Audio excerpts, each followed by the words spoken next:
Stumble forward, stumble forward. The stumble forward, stumble forward. The stumble forward, stumble forward. The stumble forward, stumble forward. The stumble. I'd like to welcome Chris Murphy to the Stumble Forward. Chris is one of the founding members of the iconic Canadian rock band Sloan. He's also one-quarter member of the following Canadian supergroups: Tons, the Trans Canada Highwaymen, and the Anyway Gang, as well as recently doing a solo tour of Ontario. Chris got his start in show business as a child model and actor, and he's one of the most recognizable faces in the Canadian music scene. And from what I can tell from his social media, because that's in some ways the only way that I really know you, Chris, we've never met, which is crazy, that you're a dedicated kid to your parents, and you're a dedicated father and loving husband, and really that's all the check marks in the good guy column. And so please welcome Chris to the Stumble Forward. Thank you very much for you hit all the right iconic. I was waiting for that. I was waiting for that. That's right. I'm involved in a bunch of stuff. I don't know you, but I know about you. I know jokes that you've made. Like I know, and I know, and I always, my shorthand way of like dismissing you, because that's how I deal with people. I'd be like, that's like that East End circus music that Hawksley workman makes over there. But it is East End circus music. I came from the East End. How'd you know that? I picture you living in the East End, and my other, I know that you're like an unbelievable singer, and I just imagine you singing like, I gotta, every song is like, geez, I gotta show I can sing 5 octaves every time here. I bow down to you as a singer. You're phenomenal. Well, it's funny. It's funny, and this wasn't even in my list of stuff to ask, but that competitive nature, what you're talking about, I think a lot about that, especially as I've gotten older. I'm middle-aged, I'm 48, and I think you're a little bit older than me, maybe 5 years. I'm 54, yeah. Okay, so this, like this competitive thing that you're talking about, and this like want in some ways to like dismiss the, in theory, your competitors in the industry or whatever. That's a funny thing. And I feel like as I've gotten older, and especially when I got a little bit of success, I was able to let go of that. But that competitive feeling is a real thing. Is that just Canadian, or is that everywhere? What is it about rock and roll that brings out that in us? Well, I feel like I'm less competitive too. When I say competitive, I mostly mean, I would imagine that I'm basically at this point in my life just looking for people that I can trash talk and be fun with, right? And push against with all my might, instead of having to be kid gloves with everybody, because with Sloan are my brothers, and these long relationships, and it's just driving from the state fair that we play in rural Manitoba back to the airport yesterday, and just like and it's like a silent ride. I'm just like, all I want to do is like trash talk and be fun, and I just imagine that you could do that. I wouldn't think that I could. I would think that you're such a good singer and such a good musician and all around talent, that I feel like I want to. I wish that we knew each other better, and I basically I don't want to make fun of you, but like I just want to push against people and have fun and whatever. It's fascinating. Mike O'Neill describes me as always dropping depth charges in every conversation to allow these explosions, and then just like if we can survive the explosion, then we can move forward or something. I don't mean to be, when I was younger, when we lived in Halifax, we made fun of everybody. I was like, is nobody cool in Toronto? It's like the Waltons and the Bare Naked Ladies. Like, everybody's wearing shorts and like, is it nobody cool? We're going to go up there and be the coolest people there. It's funny. Anyway, and it's funny. When you're young and in a gang. Cool. There's a lot to discuss, because you're a good egg, Chris. That's the other thing, is like you were raised in a good family, or the good egg variety. And I kind of knew that. Like I got that sense, and I'm not lying. When I watch you on the social media, your dedication to your parents, and there's an honest sort of authentic sort of love of family and just general sort of wholesomeness that comes from you, that like, honestly, but that's a privilege. I mean, I contribute to that, but that's also because I was set up to do that. With my parents are awesome, and not everybody has that. I don't mean to brag about that, but I have awesome parents, and I mean to be saying that I'm fortunate. I don't mean to say how come not everybody has a great relationship with their parents. Oftentimes because people are, fallible or troubled or whatever. Sure. Like my parents are together and they're healthy Yeah. and they're, it's great. Like, Yeah, I'm but I think very that's lucky that way. kind of what I mean. And maybe, okay, let's talk about this idea of cool, because as a middle-aged so-and-so, like, I guess I listened to you talk, and I've, over the years, even when back when you were a younger jackass on the Much Music from time to time, and Yeah. it's good for a kid like me to have seen that. And but you don't drink, and there's all this sort of good boy stuff, and I was raised a good boy too, and then, but also you have this contrarian nature, which I also have this contrarian nature. But I guess what I'm sort of wondering is, this cool thing is weird, because I've studied it, because I'm not cool. I'm not sure. I think you are. I was under the impression you're cool, but I think you're earnest. But what's the difference? earnestness What's and the cool, they difference don't between you and coexist. me? What's the difference between you and me? If you think one of us is cool and the other isn't, like, what kind of vocabulary do you use to talk about that? Well, this is Or the are you thing. looking for some? No, the anatomy of cool is something I feel like I've really invested in, and I really look at it. I feel like you're born cool or you're not. I wasn't born cool. I was born earnest, and I sort of feel like when I have done my listening and looking around at you, it's a very similar thing. Like, I feel like even having mainstream sort of willing to admit to some of your more mainstream, music influences and things like that. Like, you discussed U2 on a podcast I was listening to, and that's a very uncool band to mention. Like, at a certain point in a young rocker's career, you got to stop talking about U2. But it's funny because they're Yeah. so. I mean, I gave up on them too. I gave up on them when they became in Joshua Tree. Like, Yeah. you couldn't, when you're young and you're defining yourself by your favorite band, Yeah. U2 at some point becomes useless to you because every dum-dum knows who they are, and you have to find something more obscure and all that kind of stuff. But yeah, I loved U2 as a kid, and I think that a lot of people want to talk about, when they talk about Joy Division, or they could also be talking about The Edge is also an influential guitar player, but Totally. nobody wants to talk about that because he's not cool. And Bono has said, he seems like a sort of sanctimonious guy and all that kind of stuff. Yeah. But I think he's done a lot of good in the world, and I liked those. I'm sure even the later records were great. I just didn't follow it because I was just into other things. But like when War was out and Yeah. I was waiting for the Unforgettable Fire to come out, I was so excited for that to come out, and I did listen to it, and I was already into punk, so it was a bit soft for me, but I still loved them. I just remember the feeling of being so excited for the next record to come out, and it's a feeling that I haven't had in a long time. I don't know about your relationship with music, but my relationship with music is essentially in the past. Yeah. I don't get excited for new music very much, and It's a bummer. sometimes I hear something, and yeah. It's a bummer because I think when you have that relationship to music, like I did as a kid, where it was absolutely the be all end all. My dad was a drummer and a music fanatic and a record collector, and music was on in our house constantly. Now, my dad must have played the best of Boss Gags about 7,000 times when we were kids, and I thought to myself, this is it. Like, when I get older, I'm going to continue to stay current with music no matter how old I get. And my dad stayed Right. pretty current into the early 90s. He brought singles home into the early 90s that were current and cool and new, but then totally gave up. And really, like, I'm still listening to the Smiths and Thomas Dolby. Like, at the end of the day, I am still going back and enjoying music from a nostalgic point of view. I don't believe that I'm taking it in nostalgically, like, God, I gotta have this to remember the glory of my youth. It's just the music that continues to fascinate me. Even though there's been 30 or 40 years of music since then, it's still the stuff that blows my mind. Yeah, I'm the same. I kind of gave up on music around the same time as your dad. But, I felt that when Sloan started that we were a part of new music.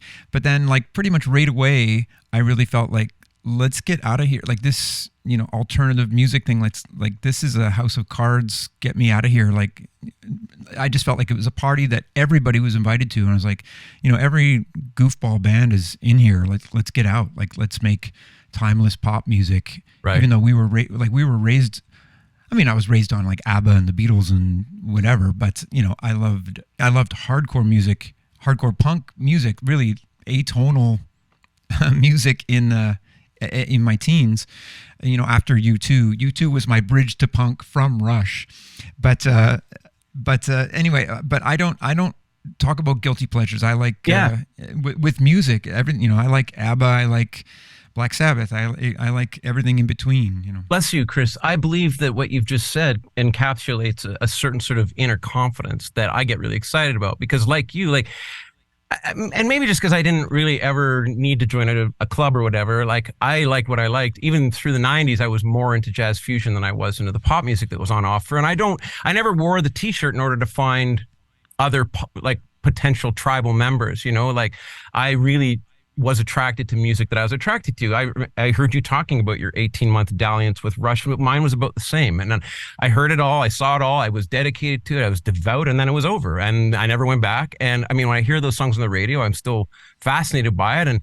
But I don't sort of see these epochs at all in my own life with any embarrassment. They were just moments. And I think, I'm just extraordinarily curious. I think probably you are too. I just from the way you speak, I get the sense you have a very sharp peripheral view of things, and you're very alert. Plus, you never had any drugs or alcohol years, so your memories, my senses, are probably largely intact. Yeah, I forget lots of stuff. I'm making sometimes with Sloan, we're looking forward and looking backward. We put out new records, and we also do reissues of our old records to sort of, because we kept all this ephemera, and also just to bring people back in the fold. People have families and move on. You'd be like, well, will you come see us if we play everything on our first record? And I'm like, okay, but I'm just going through all of that stuff now to make a reissue of our first record. We've done our reissue of our second, third, and fourth.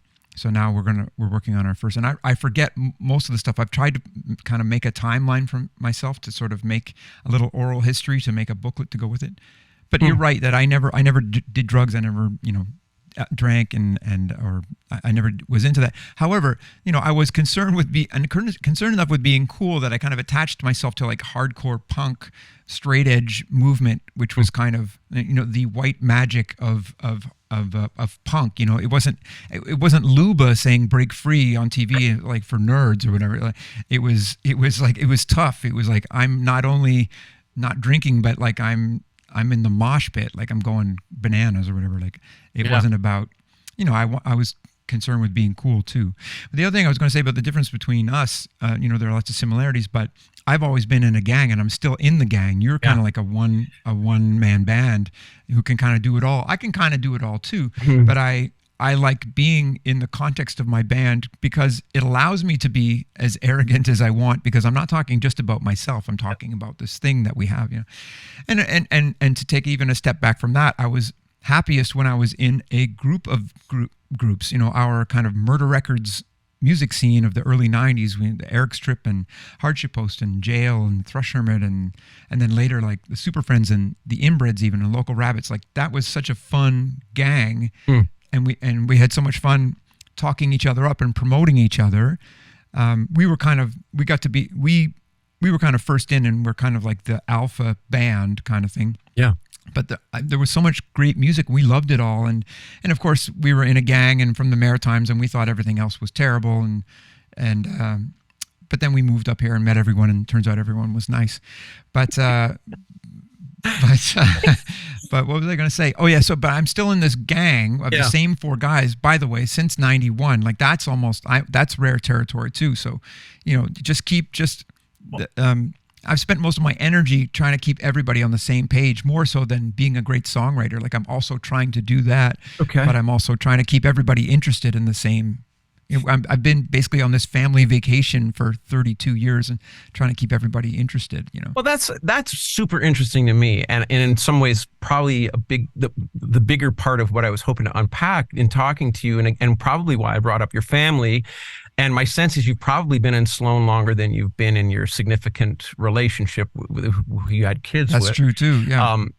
I'm in that place in midlife where like my career disappointments and my own sort of movement of the goalposts to sort of re-identify and re-clarify what success may or may not have meant to me then and what it means to me now. I guess I look at somebody like you and go, I mean, from the social media side of things, you look restless to me, joining all these bands, going on the solo tour. And it coincides with a feeling I've had lately where I'm middle-aged and I've let go of most of my disappointments I have about my career. And I'm just left with more or less a lot of gratitude for what it affords me. And I guess I'm looking at Chris Murphy online and I think, man, is this guy clued into what Sloan has kind of, it's opened up a vast channel of potential opportunities for you to be in these bands, to do these solo tours. Is that right? Am I seeing am I perceiving this correctly? It's true, and I definitely mean to always have be showing whatever I'm showing. I also mean for there to be an undercurrent of the gratitude that I do feel, because I definitely, and you would definitely know too, lots of really talented people who weren't able to sort of make a go of it. Yeah. I was never like the top singer or player or anything. Like I'm a sort of like jack of all trades. I can play a little bit of everything, and I'm into, I try hard on lyrics and stuff like that. Although I don't identify with self-professed poets, and anybody who feels like they're a poet, I always feel like I don't think I could do. But I really take writing lyrics seriously. Like I'm waiting for someone to say this guy's such a great lyricist or whatever. But I don't like being. I would never, self-professed poets. I just find that problematic. But anyway, but in 2015 or whatever, like, I was making, I'm in what people would think of as a successful group or somebody who's made it or whatever. But I probably made about $36,000 in 2015. And I'm just like, that's not enough money. Like, and so I go to the band and say, either if this is as much money as we can make this year, we either have to cut costs, like our rehearsal space studio is like $2,100. Like, let's shut that down. And everybody's like, nah, let's. And I was just like, I want to be in the Beatles and make this as good as it can be, but I have to do other things. Like, I have to kind of diversify. And I've kind of gone over the top because I have basically, as you say, 4 acts, and now I'm doing a solo. But I mean, part of it is just like hedging my bets against, these guys that in Sloan, like, as they kind of lose interest, or as they're harder to sort of push forward. I don't want to resent, I don't want that to be, if I can't move it faster than they're willing to go, I don't want to break it up. I don't want to kick them out. I don't want to quit. That can still go for like I'll keep that plate spinning. But if you need months off, I have to do other things because I want to make more money, and I enjoy the hang. Like the Tons thing with Matt Murphy and Mike O'Neill, that doesn't make really much money, but that's a fun hang. And I've made 2 records with them, and they're awesome. They're great.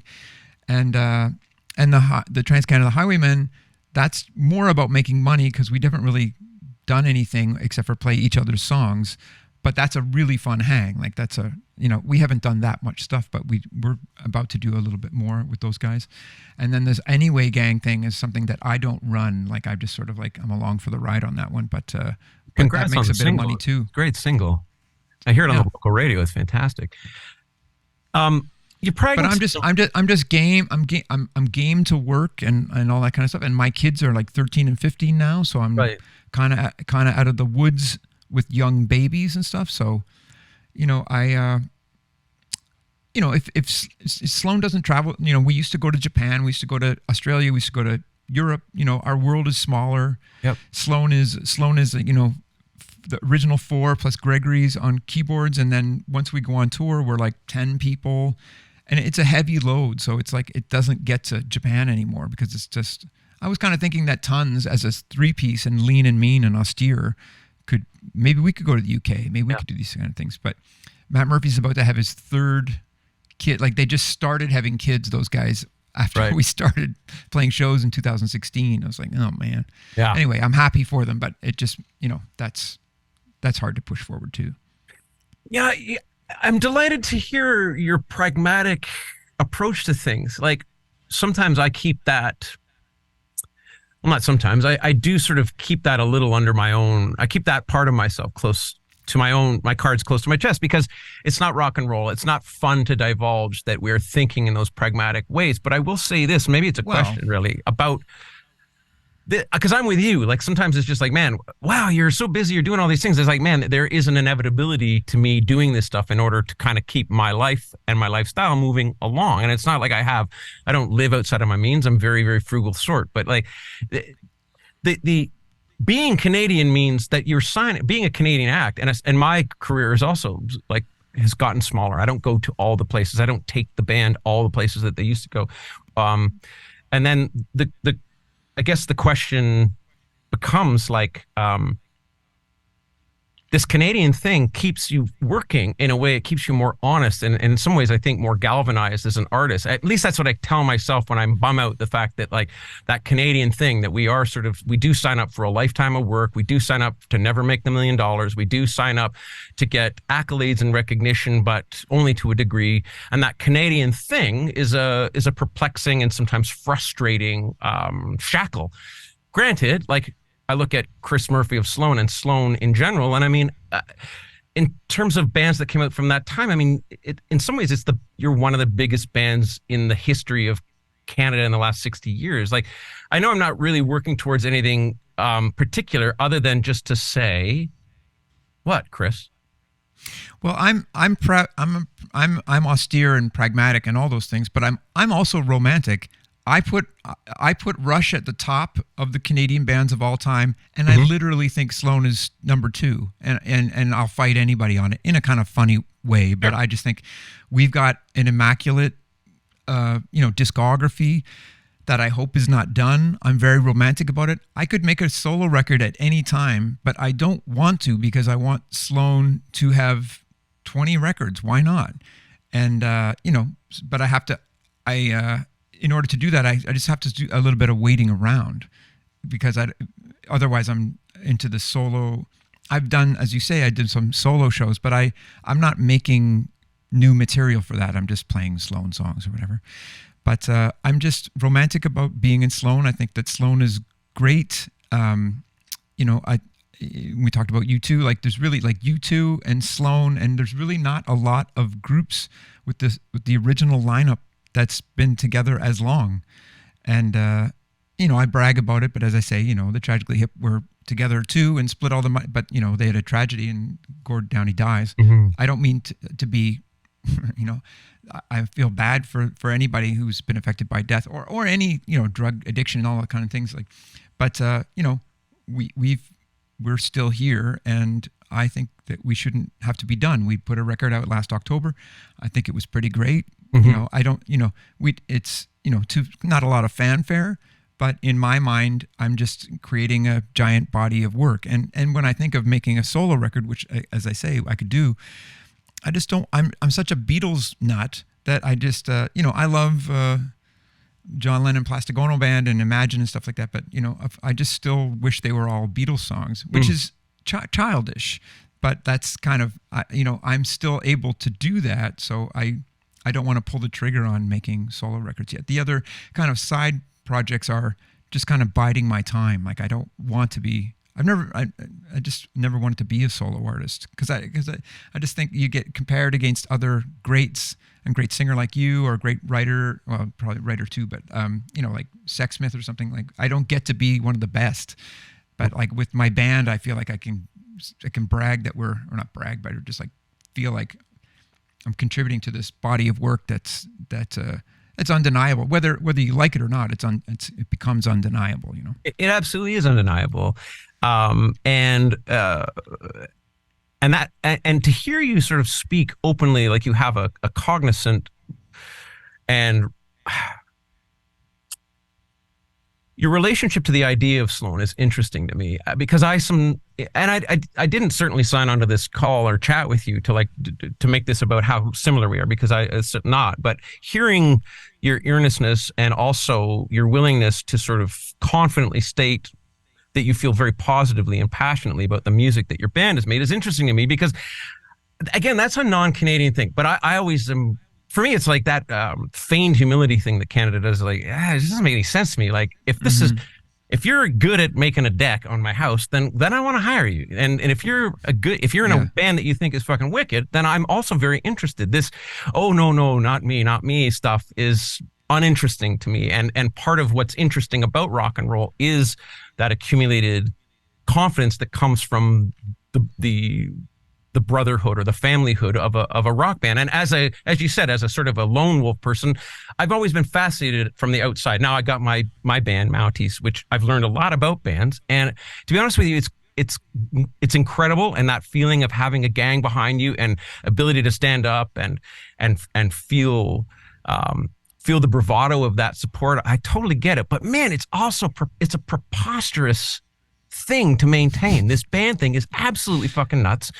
I was producing a Great Big Sea record years ago, and it was towards the end of the record, and it had been confusing for me because it was confusing for me. It didn't make sense what had happened, although I think we made a great record. And Alan, had kind of, he knew I was struggling sort of to file what had happened to me in this recording session with them. He said, the only thing you need to do is you need to make a great record, and I need to keep the band together. It didn't make any sense to me when he said that to me 15, 20 years ago. But now that I've kind of gone through this life and been in rock and roll, I 100% understand what the need for a single character whose sole purpose is to maintain that interstitial connection between the disparate members of people who a band feels like it's almost more or less always falling the fuck apart. So are you that guy in Sloan? You're the hype man for the team? How does that work? The kind of the glue, kind of the central character. My self-deprecating way of talking about myself is that I'm dealing with three, like it's a meal, and they're like, those guys are three distinct spices, and that means that I have to be the flavorless tofu in order to sort of like bring everything together. Okay. But no, I mean, that devalues what I bring. I'm also, I bring good stuff too, but from my vantage point, I really like what all of the guys bring to Sloan, even though it sort of doesn't work in some ways on paper. If you got one guy who's into like Motorhead and one guy who's into Bob Dylan and one guy who's into Barry Gibb or whatever. When we came up through college rock and punk rock and stuff like that, there were rules about what kind of music you can make and the order of events that you go to an indie label, then you go, all that kind of stuff. And I sometimes think of us as being kind of retroactively rebellious in that it's a long time now, but like we've introduced all kinds of music that's not allowed to be together. Like we make Bee Gees music or disco, and we make hardcore punk, and we make, Sex Pistols or REM, whatever. Like, I just mean like we borrow from, we can do, we gave ourselves permission to do whatever we want. We broke all the rules, we're not rapping really, although I did some rapping in my band before Sloan. But I don't know what my point of what I'm saying is. Do you remember what you asked me? I don't, but you know what? I guess hearing what you've just said, when I think about Sloan and I think about those great sounding records, I feel that what's been amazing, I'm just kind of riffing on what you just said, which is interesting to me because I feel like it's a devout band of music fans who you can tell there's a deep reverence for music and the music that is being referenced, but never pastiche. Like it's always hip, cool, and it's always sometimes pastiche, maybe, but sure. Thank you for I've never heard that, but I've only ever heard I've heard like a very, like it's filtered through intelligence, and that's I think the difference. You feel that astute depth of commitment, that authentic love, and there's cover bands and there's devotion to a scene. I guess the other thing I think about, and maybe, sorry, I'm flipping channels and it's probably unprofessional and you're probably thinking, God, how can I get out of this? But so thinking back to the Halifax scene, and I remember how close the Sloan, sort of the birth of Sloan is to the release of Nevermind. Am I right in around that time? And then you guys get called like, oh, the what's happening in Nirvana of the North or the Seattle of the North, Seattle Halifax of the and all that kind of stuff. So, I mean, when you're young and hearing that, like, you must be feeling that pretty heavily. Like that, man, we're more or less, we're the creators of a scene here. And really, I think back to Canadian scenes, and after I guess arguably there was a Montreal scene, but it was more driven by Arcade Fire, which I've always thought was more of an American band with some Canadian members, But right, yeah. that Halifax thing was a real deal. And I remember deriving a lot of like even national pride from it. Like there was this sense that, oh yeah, like you have this Seattle thing going on, but we have an equally interesting scene going on in our own country with equally interesting people. And there was a feeling like we were in possession of that, not as we have ours too, but as a true sense that, man, we're on our own trip. We're doing our own thing. And it's clear that we have an authentic voice of our own. And the Halifax scene that that you guys kind of gave birth to sort of feels like that was evidence of that. How did you, I mean, your relationship to this idea must have changed over the years. Yeah, we definitely, we loved Nirvana and all that kind of stuff. And you know, we aped them in a lot of ways too. And you know, and you've probably seen lots of examples of in Canada, you get a Canadian version of an American story. It's like, you know, it's they're just like this American story, and we knew that, and you know, we always kind of made fun of being the Seattle of the North and all that kind of thing. But we had a cool music scene, and I was into, you know, I don't know if you know Discord records like Ian MacKaye and Minor Threat and Fugazi. This is hardcore music from Washington, D.C. But like I did a couple of like punk pilgrimages down there in the late 80s, 87 and 88, basically to just like sleep on the streets of D.C. and watch these DC punk bands. And that was my Ian MacKaye. Like, he's a person that I'm kind of in touch with now. But at the time, like we knocked on his door in 1987 and we wanted to emulate that. And it was just like this sort of like documenting your scene and that kind of stuff, and share. You know, we got signed to Geffen, so we wanted to still be a local band. So we wanted to invest in the community, and we're going to release your records. And it was essentially all community service. There was no money to be made, but we were happy to be a part of all that. And in later years, you know, everybody, when streaming and you know, Bandcamp and all that, you know, we gave everyone you're trying to be a utopian business, like give everyone, we didn't like retain anybody's records, or, you know, we just gave everything back. And I kind of wish we hadn't, in a way, so that we would have like an intact Murder Records Bandcamp or Spotify or something, but we kind of gave everybody their stuff back. So it's just kind of all piecemeal. But, yeah, we were, and we come from a long tradition before us. Like Sloan was the best, the first band to get a lot of notice, and Nirvana was a big part of that. Whether it was our music being similar, but you know, we were essentially the same age. We also liked the Beatles and Black Sabbath and Black Flag, and we were from a city that was neither New York nor LA or Vancouver nor Toronto. So there were similarities, and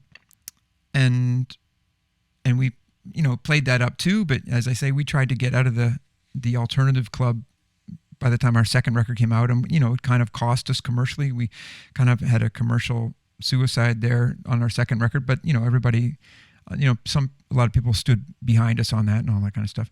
But yeah, we started the band at the beginning of '91. Like Nirvana was already a band, but Nevermind wasn't out. But we started recording the music that became our first EP and our first record basically in September '91, just as Nevermind was breaking. So we were like primed and ready to go right at the exact right time. So we really benefited from that timing. Yeah. So it's great. I mean, Nirvana was big for us, and I thank them. But I look back, I guess what I'm really thinking about is, so you are labeled Trailblazers for an entire country, and more or less give a sense that you can make interesting, reverent, like cool sounding 60s revival rock and roll albums and end up on the radio. Like there's still only one band that sounds like you on the radio this many years later. Like it's almost like you tricked your way in. And my question is like, were you overfeeling? Was there this ego like, man, the great Sloan is here, we're totally like opening the door for all these people? My question is your relationship to this idea that you were Trailblazers all these years. Like I look back and I think, again, there was an extraordinary reverence of Sloan because it felt like you guys were bringing much needed attention to our country at a time when it's not something that we do very well. And beyond that, because Sloan had such an authentic and cool quality to it, it felt like not only was this something that like was ours, but it was great too. And that's not always something you get in Canada. Sometimes we get our version, like you say, the Canadian version of the American thing, and it's half-assed, and it's like, right. And it's an also ran. You know, it's not something that we can necessarily like hold on to with the sort of that authentic sovereign grip of something that truly defines you. You know, I guess when I hear this stuff and that's the Seymour Stein era, is that right? Geffen, is that you guys? Seymour Stein, we met Seymour Stein in 1987, but he doesn't have anything to do with our story. He's Sire Records. We were on Geffen. But we got signed by just like an underling guy. Like we're not hanging with David Geffen and stuff like that. We just got signed by an underling guy. But the underling guy, his next signing was Weezer, so he became a big shot after us. Yeah. So, okay, was there a mission statement by the four principals when you guys were starting out? I've been thinking a lot about this because I look back at my own career and feel like as Canadians, like we were never really able to voice, or at least I felt like as a Canadian, you have to be cautious about voicing your goals or your want to succeed or your want to win because it's something we're not comfortable with culturally speaking. So my question is, what was there a mission statement early on? Did you guys go, we want to be the biggest thing ever? Like, what has been the narrative trajectory of the band's sort of success versus what you were hoping? Are you happy with where things are at? What has it taken to become happy? Well, I sometimes I wish that we worked harder when we were young, so we would have reached a bigger critical mass. Like sometimes when people compare us to, those '90s. Much music bands like Sloan or the Tragically Hip or the Our Lady Peace or those people were selling 1 million records, in Canada, 1 million. And we, at the most, we never broke 100,000. So we were always at least 10 times smaller than these people that we get mentioned in the same sentence. That's fine because I didn't consider those people peers anyway. My peers were like the Super Friends and they sold 6,000 records, which was good, but I'd like to sell 6,000 records now, but anyway, our mission statement, if we have one, is just a space sharing. It's just everybody gets. It was kind of my band to share because it was mostly my songs on the first record, but I wanted to have a band where everybody would be upset if the band broke up instead of just like, oh well, I was just a drummer, I don't care. Right. I wanted everyone to be invested. I didn't necessarily voice this to Andrew or Patrick necessarily, but the Beatles and Kiss are my blueprint. It's just like they took great pains to make everybody, you would know all of the guys in the band.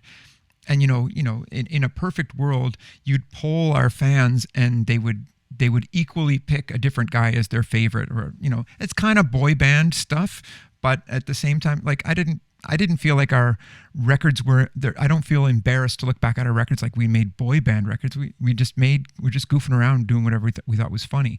But by our fifth record, we were all writing it and we always shared everything equally. So by our fifth record, it's 3 songs each. And we've only done 2 records where it's actually exactly even, but we always split everything exactly even.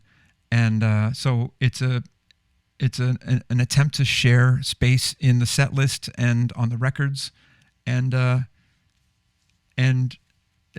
nobody else does it like we do. Even the Beatles, who is like a 4 or Kiss, these are the best examples I can think of. I mean, there are other bands like Queen or whatever who they all write and all that kind of stuff, but like one guy is the singer.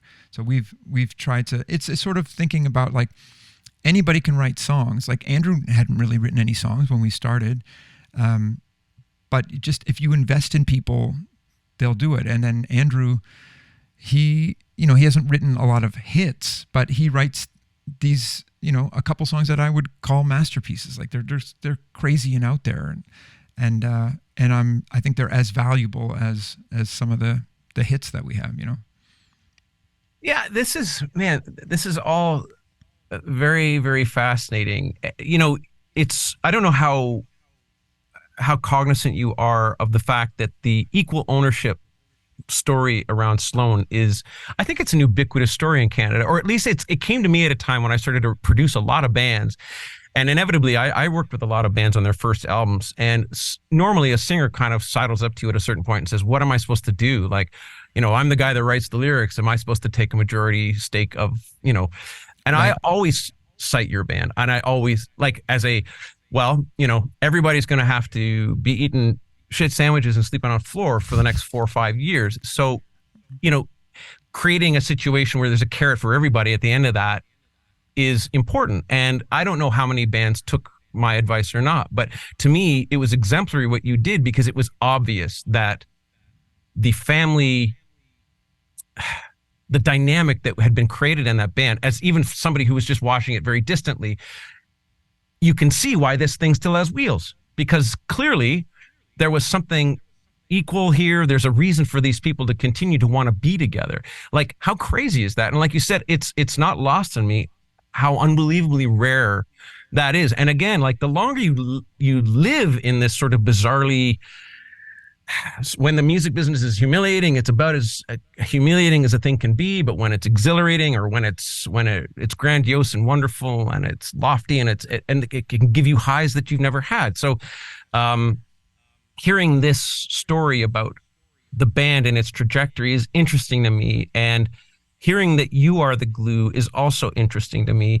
You know, Andrew, I follow him on Instagram too. It's so, how embarrassing. This 21st century thing is absolutely ridiculous. Like, how is it that I feel like I know Andrew, and I think, yeah, Andrew, yeah, he's very cool because of his paintings. And I think, well, he must have an artistic soul. Like, I see the way he paints that dog, and I'm like, man, this guy must have the biggest heart going. Like, and when you say to me that, you know, he has this way of creating masterpieces, you know, I'm a rock goof at the end of the day. I'm always impressed by real artists, you know, even when you were talking about the preposterous P word, poet, you know, like that's a word you got to keep out of the room of, you know, that kind of stuff. Like, I think in rock and roll, we are cognizant of, and I've said cognizant quite a bit today, but we are aware of, I was just in Italy, and we were at a beach, and they played goddamn horrible dance music on the beach the whole time I was there. And I was there with a very, very bright friend of mine, and we were just talking about how the Europeans need to leave low art to us. Like, you just do the lofty high-end stuff that we have no business doing, but you leave the 3.5-minute goofball ditties to the people who've done it best for 60, 70 years. Like, just don't. You are over there, we're over here. It's a wonderful thing. Why are we so good at it? I don't know. I do know what you're talking about, you know, like European pop or whatever, like whatever, ABBA is great or whatever. You'd probably agree. But a lot of, anything from Italy or France. I never understood most of that stuff. But anyway, I don't have anything against it. But I mean, I think that songs are important, but from where I'm standing at this point, I just think of, I just want to, I want to be a band that is, want to be in a band that is worthy of analysis. And we have there are 3 podcasts about Sloan, 2 that function more than the third. But you know, people talking about, you know, what's the one that goes song by song alphabetically, going through like hundreds of songs, and there's another that, you know, they have just different. It's like, it's the 25th anniversary of this record. It's like, what, you know, what's so special about this record? Like, I of course I get off on that kind of stuff. I'm so happy that our music means something to people. And you know, I get nervous every time we do new music. I'm like, is this worthy of this body of work? That, you know, I don't want to sully our, you know, I think that we have a pretty good. And every time when we talk about doing demoralizing things or playing like this show is terrible and all that kind of stuff, it's like, well, these are old feelings. It's like, when we look back, it's like, we'll be happy. We just have the records and they're great. Like, we had to play that crappy festival. Nobody was there and whatever. Like, that stuff is just all invisible. Just like, what do you have to do? It does become that way. I completely understand. You know, you are a funny guy, and in one of the podcasts that I heard you cited comedy and comedians as being also elemental to you as a person, and sort of you and your. I'm more interested in comedy than music. That's for sure. And I often say the same thing. Like, I grew up in a house that, even though my dad was music obsessed, my dad was more obsessed with funny people and. What are your comedy reference points? For me, it's Gary Larson. Like SCTV? Kids in the Hall. Okay, Gary Larson, Kids in the Hall, David Letterman, Jerry Seinfeld, and there's one other. Kids in the Hall, Jerry Seinfeld. Did you freak out over The Simpsons or no?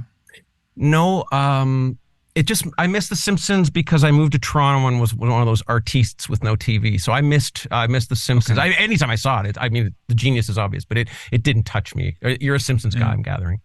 For sure, yeah. It was that was game changer. But I loved Letterman, SCTV, and then later like Mr. Show and the British Office. Like, I just thought it was so good. Monty Python.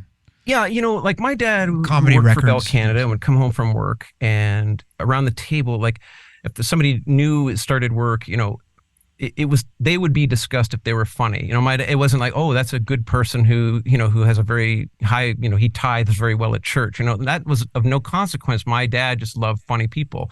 And I think we grew up valuing that above all else. And in some ways, when I look at the Canadian indie scene and the very sort of like, I often wonder, did Kids in the Hall sort of come before it all? Like when I would think about that great long segment that opens the show when they're going down the old Bay Street and past that old Lincoln dealership that at Bay and Wellesley, and just getting a sense as a rural Canadian that these jackasses in Toronto had somehow cracked the code on wildness, on absurdity, all the stuff that I absolutely needed to channel when I was in high school. Like, because, when you're in high school, you start to feel that the world is one sort of, blatant fib. And all of a sudden, when the Kids in the Hall walk into your universe, like, it gives you a reason to be. I'm not sure, because you're probably a little bit closer to their age. I mean, were you cognizant of this as well? Like that there was a comedy machine, there was something happening at that time? When we were signed to Geffen, I was nervous to be funny because, I'm friends with Bare Naked Ladies, but like the sort of the comedy and music combo is a dangerous one. It's just like, you don't want to, you want to be taken seriously, but you don't want to be taken too seriously. And we sometimes talk about like the spectrum between character and cool. It's like, if you're too cool, then it's just like no fun. But, and if you're too goofy, then it's just, that's no fun either. But like being able to ride this line, and the group that I always cite as the masters is the Beastie Boys, who were so funny and so cool at the same time. Like nobody was cool and nobody was funnier. Yeah. I was like, that's the perfect balance if we could strike that, And so we loved the Beastie Boys. Check Your Head was on the whole time we were on our first tour. The Kids in the Hall I also loved, and I know those guys a little bit. And sometimes I think about the difference between comedy and music. So like a comedian is only as good as their latest joke. So if they're at an event, they have to write a joke that night, and they're looking at a musician who's playing the same event, who's just playing their hits, and the comedian might be saying, "Geez, I wish I could just play my hits and I don't have to think about Whereas a musician is like, "I wish I could play my new song." Yeah, because all anybody wants to hear is this old stuff. So sometimes that's when the Kids in the Hall want to be a rock band, and then I want to be a comedian, that's kind of what I think is the sort of mutual jealousy or whatever. Yeah. And the last thing I'll say about the Kids in the Hall is that from where we were sitting, what we really loved is Codco. Did you ever see Codco? I love Codco. Do you know what that is? Absolutely. Yep. See, we loved Codco, and we did love Kids in the Hall, but we felt like we were defenders of Codco. Like, sure. It's like, because it was like a regional thing. It was like, oh, they wouldn't get it. Yeah. We have our second record is called Twice Removed, and the kind of joke of that is like, not only are we not from the States, we're not from the city, like we're Codco. Yeah. We're like, you wouldn't get our jokes. But if we showed, we met people, met all the people at Sub Pop. It's like, you got to see Codco, and they're like, this is not funny. Yeah. So but they all loved the Kids in the Hall. Yeah. So that translated. This thing, you know what? When I've always wanted to have a podcast because I like talking. I like talking more than I like singing my songs. Yeah.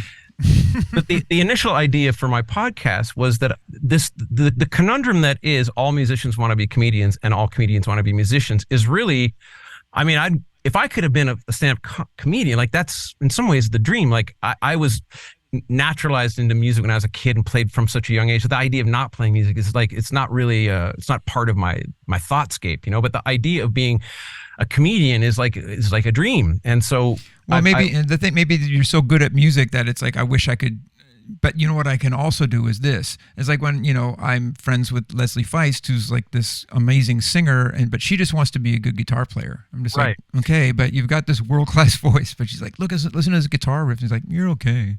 But beyond that, anyway. let me float this. Like, the thing is, you can't lip sync comedy. And I feel like as, we're moving into a space where, art is now content and musicians are now content creators. Like, it's like, I've been joking lately with anybody who listens, just, my favorite content creators were the Beatles, like just to put a sort of a slightly fine point on the idea that I think in the 21st century, more or less, we're being asked to expect less and enjoy less and to be happy with less.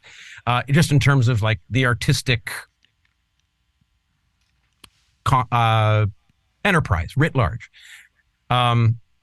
So I can't help but as a Joe so and so who watches these things and think, man, comedy is cool because if people aren't laughing, you're no good. And that to me is an astounding aspect to the meritocratic universe of comedy, which, you know, as an old rock and roller, it's like that seems interesting to me because it's muscular, it's athletic, it's all the stuff that some days I wish rock and roll had more of that back in it. Some of that need to want, in some ways, this goes back to where we started, that in some ways we're all joking about bands behind closed doors. When we get on the road, that band door closes and every other band's a total idiot because of that want in a way to turn music into what it really is. And it is a sport.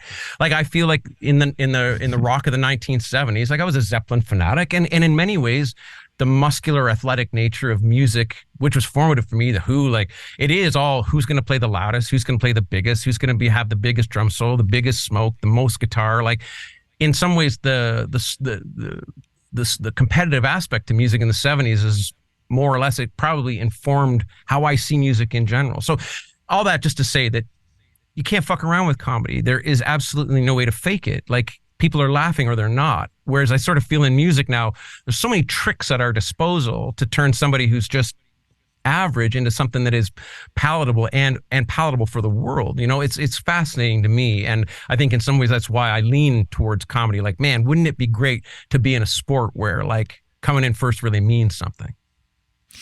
I think when Rush was my favorite band, I used to think that I would check off these boxes, like they have the best drummer in the world, the best bass player in the world, and greatest guitar solos or whatever, and letting go of that when I did, you know, when I admitted to my Rush loving friends that I think I loved U2 more. I've joked. I don't mean to make fun of. Maybe it sounds mean to talk about. Well, my joke is like it was as if I was coming out as gay. It was like, guys, I like U2 more than. But, you know, I don't mean to be any disparaging about gay people or how hard that is in real life. But I just mean like. And so they'd come back. He's like, "You think the Edge could play, you know, La Villa Strangiato?" Because it was about excellence, right? It had nothing to do with charm, you know. So you stop thinking. It's, you know, this is going back to my teen years, but I attempted to not see it like sports. It was just like, it's not about excellence. There's also this element of charm that it's hard to see when you're a dum-dum from the suburbs or whatever, like trying to learn chops and stuff like that. Is that just an age thing? Do you think that something happens as you age into your teens that you do have a more nuanced palette and potential to absorb art, poetry, and the like? Do you think? I think so. I mean, for me, it was, you know, starting to love punk rock and that kind of stuff. You know, part of it was about, you know, it was something attainable for me. I was like, I could probably learn to play that. You know, I can't learn to play this whatever's on, you know, on Signals or whatever, the newest Rush album, but you know, I could, you know, the punk stuff was like sort of aspirational, whatever. But I don't know. I mean, I hate sports in general. Like I don't like to, you know, I hate sports, and now it's just sports betting. It's even worse. I'm just screw that stuff. Who cares? I'm much, you know, I want to say that I'm pro art, but I also like right and wrong answers and math and stuff like that. And I'm pop science. I'm also like basically very atheist, and I like science and things that are compatible with science and the truth and stuff like that. Like I don't like, well, I feel whatever. I know that I understand why people don't want to get vaccinated or why they want to see, like, you know, they don't trust their doctor and this kind of stuff. But I trust my doctor, and I believe in science. There you go. Me. But maybe that's irrelevant for this talk. But it's interesting to me. You're interesting to me. I mean, I feel like because you're a face that has been a part of the culture as I understand it for more of my life that I've been alive than not. Like, your face has been on the TV that I've watched since I was a teenager. So, I mean, I don't think it's been on. I don't think it's been on lately, but yeah, I was on when you were a teenager. yeah, I get it. And nobody's on the TV anymore because they don't Sure. really make TV anymore. But it's interesting for me to hear the full picture of the character behind.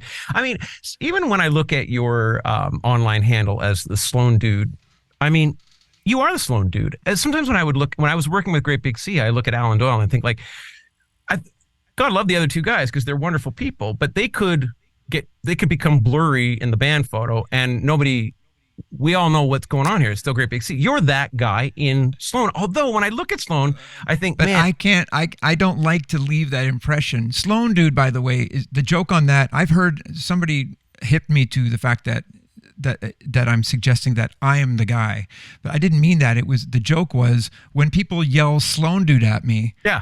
I know that they don't know me, so I don't turn around Right. if someone yells Sloan And I Dude. think Hey, I Sloan probably, Dude. on a guttural level, even could feel that. And I'm not accusing you at all of like being like overly like self-aware on that front. It's that, I don't know. I like that you have a realistic understanding of what it is you do. I feel like a lot of rock and roll has been this masquerade, like, oh, I don't really know, and oh, money, I leave that to somebody else, and stuff that, like, again, when I'm looking at like all of the elements to that the archetype, and I feel like I studied the archetype of like the rock and roll singer since I was a kid. I've been an obsessive about it, and so I'm looking at, well, it's a lot about what you tell the audience, a lot about what you don't tell the audience. I'm interested in the pragmatism behind rock and roll because there's simply no way to survive without it. And in many ways, I wouldn't be allowed to be an artist if I wasn't imbued with a certain want to keep this fucking thing on the road, which hearing that from you is just very interesting. And in some ways, I feel like if we could all just allow one another to have more license to indulge that pragmatism and indulge the want to survive and see that your artistic life is predicated on that survival, it's important stuff. Well, I don't know what to conclude. I don't know what secrets. I mean, I don't know much about. I don't really know how HST works. I mean, we don't have to get into the weeds, but I'm like, do I charge HST and then charge it back? I don't. I'm still like a bit of a dummy in that way. I don't mean to say that I've got it all figured out. I'm 54, and sometimes I think I don't know how anything works. But I'm attached to a pre-internet brand, which is Sloan, and I think that it has value. And trying to start anything at this point, it's hard. Like, it's hard to get seen, and I want the songs that I write next year to be a part of the thing that will live forever. Like, if I make a new solo album, I just feel like it'll just kind of go in the garbage. It'll just be something that maybe some people streamed or something. I'm more interested in making a 14th Sloan album. I just think it has more, it's attached to something bigger. It's anyway. I love it. Chris Murphy, let's leave it there. I really appreciate you joining me today on the Stumble Forward. It's an honor. And please go out into the world and be the wonder that you are, and continue. And thanks so much again. Thank you very much. Let's meet at Yonge Street and we'll celebrate the East End and the West End together. Bless you, Chris. Thank you. The Stumble Forward is an Isadora Media production and is hosted by Hawksley Workman and produced by Jennifer Kavanaugh. Be sure to subscribe and follow The Stumble Forward. You can support the podcast at patreon.com/Hawksley Workman. Thank you for listening. Stumble forward, the stumble